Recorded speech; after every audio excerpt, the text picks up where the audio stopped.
Hi and welcome to another video. In today's video I want to let you know you don't need a pair of blocking mats or set of blocking mats to block a shawl. This is just a regular granny stitch shawl, just a triangle version as you can see, and I've literally just soaked it in a bucket of water, which is here. It was just warm water, no soap, no nothing. Soaked in there just to relax the stitches. This gorgeous pretty yarn.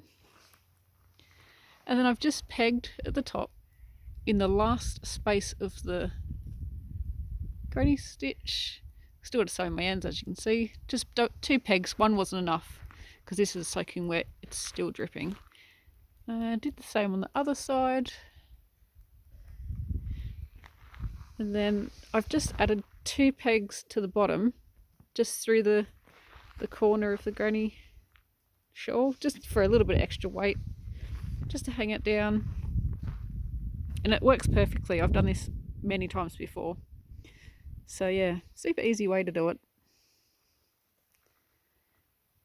Thanks for watching guys, and until next time, happy crochet. Bye.